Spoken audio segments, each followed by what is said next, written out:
Pengadilan di Yaman yang berada di bawah kendali Houthi menjatuhkan hukuman mati kepada 17 orang.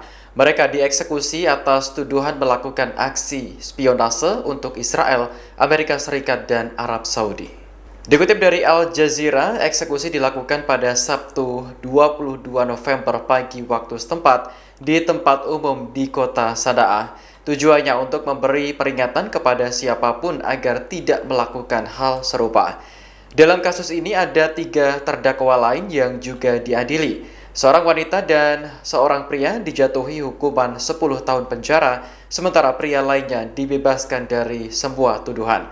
Dakwaan mencakup tuduhan berkolusi dengan negara-negara asing yang dianggap bermusuhan dengan Yaman dalam periode 2024 hingga 2025, yakni Arab Saudi, Inggris, dan Amerika Serikat. Mereka juga dituduh memata-matai untuk kepentingan negara-negara tersebut melalui petugas asing dan dinas intelijen Mossad Israel. Para terdakwa disebut menghasut dan membantu perekrutan warga yang kemudian memicu penargetan beberapa lokasi militer, keamanan, dan sipil hingga menimbulkan puluhan korban jiwa serta kerusakan infrastruktur yang luas.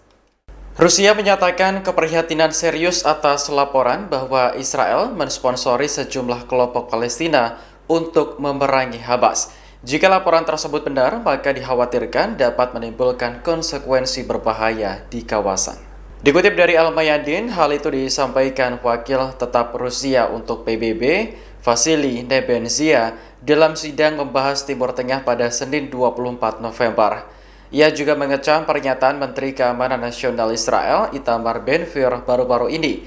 Ben-Gvir sebelumnya menolak dengan tegas pembentukan negara Palestina. Jika PBB memberikan suara dukungan atas hal tersebut, maka Israel harus membunuh pejabat Palestina termasuk Presiden Mahmud Abbas. Menurut Nebenzia, pernyataan itu provokatif dan bisa merusak rencana perdamaian. Ia pun mendesak semua pihak untuk menahan diri dari tindakan yang dapat memicu kembali permusuhan.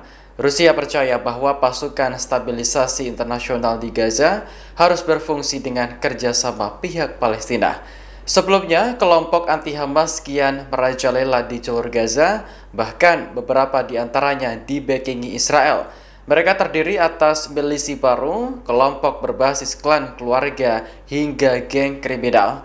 Sejak gencatan senjata di Gaza dimulai, keberadaan kelompok-kelompok bersenjata ini mulai meresahkan warga. Tidak sedikit yang menyebabkan kekacauan seperti penjarahan terhadap truk-truk bantuan kemanusiaan. Israel dilaporkan dengan sengaja mencegah masuknya daging bahan makanan. Namun ketika bahan-bahan itu sudah rusak dan kedaluarsa, mereka mengizinkannya masuk. Sehingga seakan-akan menunjukkan kepada dunia dan organisasi hak asasi manusia bahwa Israel memberikan bantuan dan makanan ke Gaza secara normal tanpa masalah apapun. Laporan dari The Guardian pada 2011 menyebut, lebih dari 6 ton ayam dimusnahkan hanya di Provinsi Deir al-Balah. Meski gencatan senjata sudah berlangsung lebih dari 6 minggu, krisis pangan di jalur Gaza tetap mengkhawatirkan. Bahan pokok seperti daging, unggas, dan sayuran segar masih sangat terbatas, sehingga banyak dapur umum hanya mampu menyediakan makanan dasar. Selain kekurangan bahan baku, pasokan gas, peralatan memasak, dan kemasan untuk distribusi juga semakin menipis.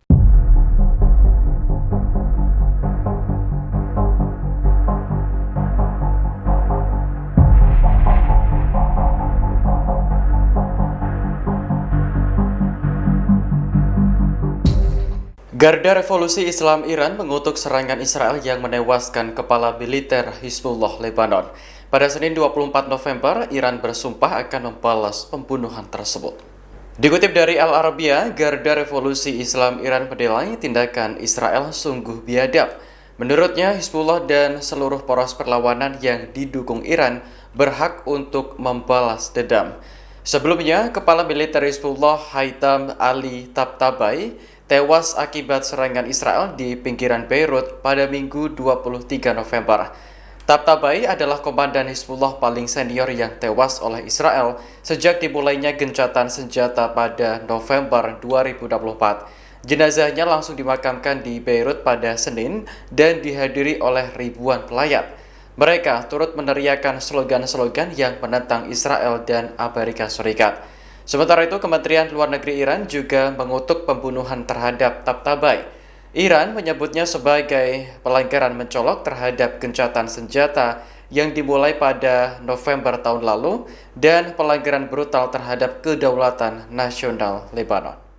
Rusia mengecam pernyataan Menteri Keamanan Nasional Israel Itamar Ben-Gvir sebagai narasi provokatif. Ben-Gvir sebelumnya menyerukan pembunuhan pejabat otoritas Palestina jika PBB memberikan suara dukungan atas berdirinya negara tersebut. Dikutip dari Al-Mayadin pada Selasa 25 November, Wakil Tetap Rusia untuk PBB Vasily Nebenzia menilai ucapan Ben-Gvir hanya akan merusak rencana perdamaian. Ia pun mendesak semua pihak untuk menahan diri dari tindakan yang dapat memicu kembali permusuhan. Rusia percaya bahwa pasukan stabilisasi internasional di Gaza harus berfungsi dengan kerjasama pihak Palestina. Sebelumnya, Dewan Keamanan PBB mendukung rancangan resolusi yang diusulkan Amerika Serikat. Tidak seperti rancangan sebelumnya, versi terbaru menyebutkan kemungkinan negara Palestina di masa depan. Padahal para pemimpin Israel telah sepakat menolak berdirinya negara Palestina dengan dalih keamanan. Ben-Gvir pun khawatir atas kondisi tersebut dan menyerukan pembunuhan terhadap pejabat otoritas Palestina. Ia juga menyerukan Presiden Mahmud Abbas ditangkap dan mengklaim sel tahanan sudah disiapkan.